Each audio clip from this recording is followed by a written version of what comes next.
Bismillahirrahmanirrahim. Kemudian di kota Islam, pendapat yang pertama mengatakan tidak boleh umrah berkali-kali dalam satu perjalanan. Mengapa demikian? Kita lihat di kala Nabi melaksanakan ibadah haji Nabi namanya adalah haji qiran. Haji Nabi itu adalah haji qiran, artinya umrah kemudian haji tanpa terputus. Kemudian dikala melaksanakan ibadah haji, Ibunda Aisyah dia menangis karena kebetulan dia sedang berhalangan. Maka apa kata Nabi? Lakukan semua yang dilakukan oleh jemaah haji kecuali jangan tawaf. Sehingga dikala sampai di Mekah, biasanya yang pertama kali dilakukan oleh kaum muslimin adalah tawaf. Aisyah tidak bisa tawaf, artinya dia tidak bisa umrah karena dia sedang berhalangan. Makanya dia tidak umrah. Semua para sahabat Nabi semuanya tanpa terkecuali mereka melaksanakan ibadah umrah semuanya.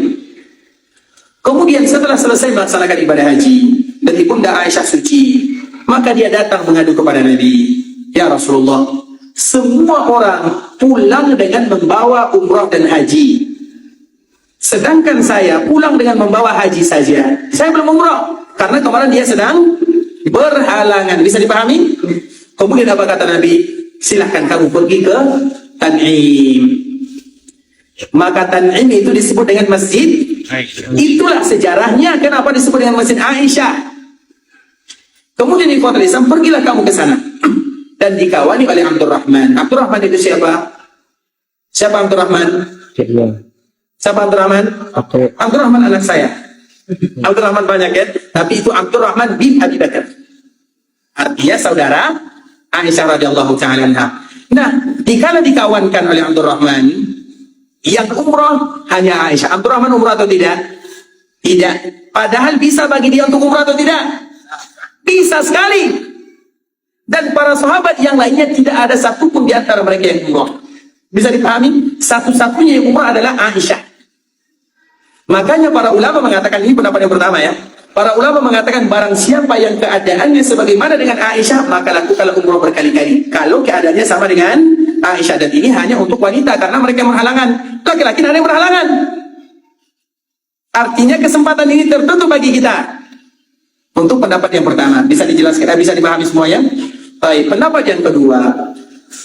Karena pendapat yang pertama ini kayaknya sulit diterima ya. Tapi bagaimanapun kita menyampaikan pendapat para ulama, karena kita ingin beribadah betul-betul ada sumbernya. Pendapat yang kedua mengatakan boleh, tidak menjadi masalah, karena Nabi mengatakan al-umratu ila al-umrah, antara satu umrah dengan umrah berikutnya. Sekarang kita umrah, besok kita umrah lagi. Masuk dalam hadis ini. Maka mereka mengatakan silakan, tidak menjadi masalah, tapi mereka memberikan syarat. Itu ada jaraknya. Jaraknya minimal 3 hari, bukan 3 kali sehari. Bisa dipahami?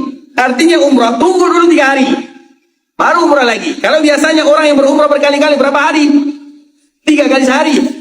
Untuk ayahnya, ibunya, kakeknya, neneknya 1 hari itu bisa 5 kali. Makanya kita lihat perkataan para ulama agar kita betul-betul beribadah ala bayyinah. Bisa dipahami? Ada lagi yang lebih ekstrim, artinya yang lebih kuat lagi. Tidaklah umrah kecuali sampai rambutnya tumbuh. Menunggu rambut tumbuh berapa minggu biasanya? 1 minggu ada? Ada atau tidak? Kurang lebih 1 minggu lah. Berarti 1 minggu jaraknya. Nah, perjalanan kita dikala kita berada di Mekah, berapa hari kita berada di Mekah? 5 hari. Belum sampai 1 kali sudah selesai itu. Artinya ikhwatul Islam tidak menjadi masalah. Kalau kita mengambil pendapat yang pertama tidak masalah, mengambil pendapat yang kedua juga tidak menjadi masalah. Hanya saja kita harus tahu aturannya, itu saja.